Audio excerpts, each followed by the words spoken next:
anyone that is going to be joining us on the mushroom foraging course in October, I've just been putting a couple of hints up on Facebook. I'm just about to meet Danny Pigden, and Danny will be our forager for the evening. With Danny Pigden, right? And Danny's going to run our mushroom foraging course in October, so we're out having a nose. And come and see what we can find. I mean, so far the season's kicked off really well. I've been finding lots of chanterelles. There was a really good glut of St George's mushrooms earlier on in the year. So things where we've had a lot of the rain and now the warmer weather, we should hopefully start to find things coming about now. Let's see what we can find, shall we? Excellent. Here we've got a hawthorn tree.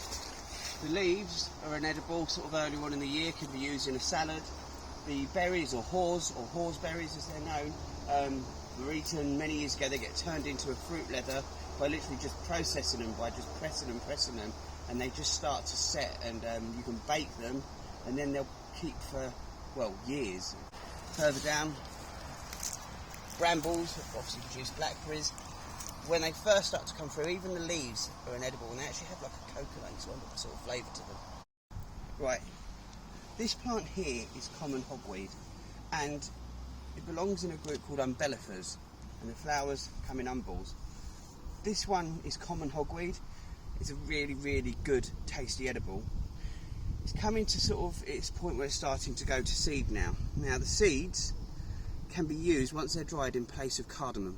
They have the same scent, the same flavour, and the young shoots and the young leaves early on in the year can be used like asparagus, just lightly blanched and then fried in some butter. But with this family comes some caution, because it contains two of the most poisonous that are in the country. You've got hemlock and hemlock water dropwort. Difference in the leaves is they're more pinnate, and hemlock will grow anything up to sort of 3 metres tall, have big purple blotches on the stem, but is seriously deadly. Now these are all part of the carrot and parsnip family.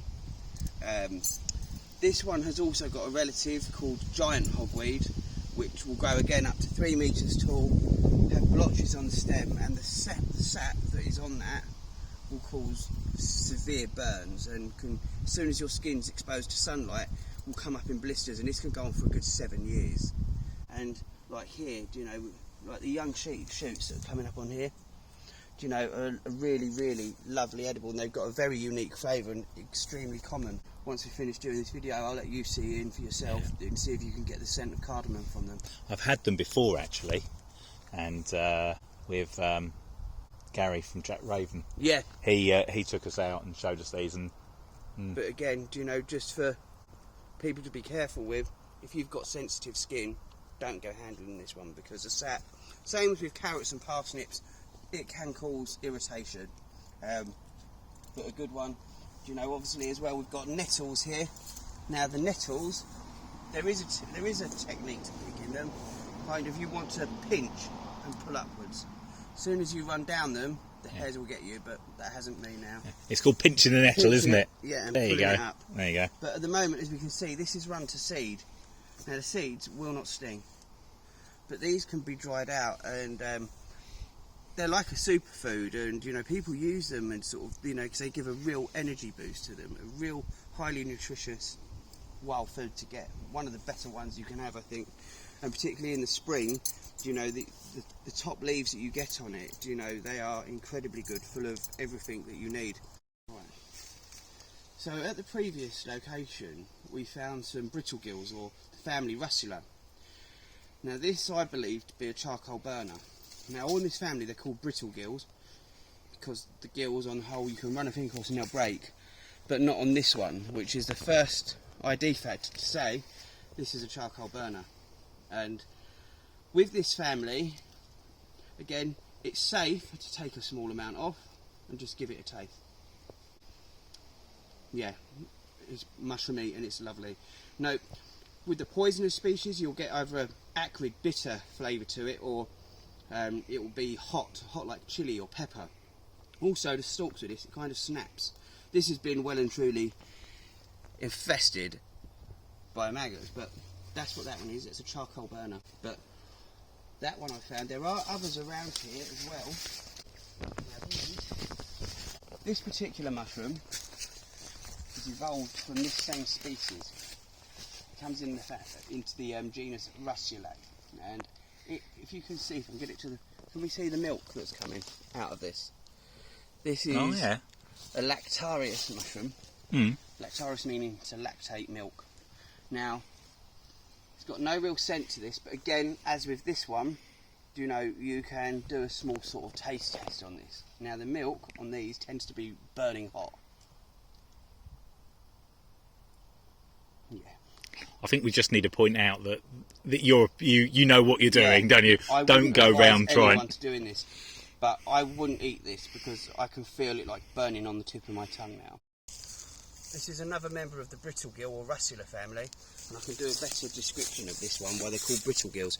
If I rub across, you see how easy they start to break up. This one is called the beech sickener. The reason it's called that is you eat this, it will make you violently sick. It's not deadly poisonous, it's just gastro stuff, but you know, most of the Russula families that are this colour, this red, I wouldn't recommend it. Over in some of the Eastern European countries, through processing it, through boiling and salting it, they take the toxins out, but really, really common.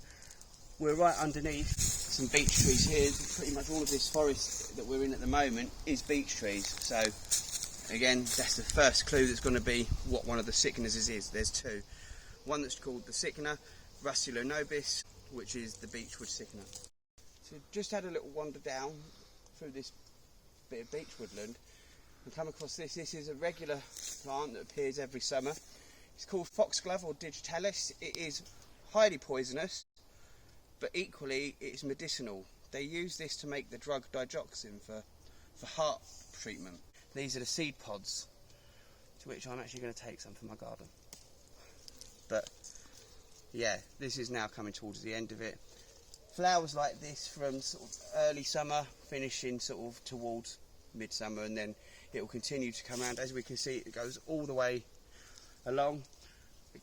Very pretty one to look at, but don't mistakenly think it's a good thing to try and eat.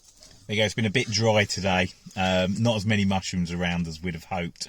Danny will be back with us in October for our mushroom foraging session. I'll be putting that up very, very shortly, so do keep an eye.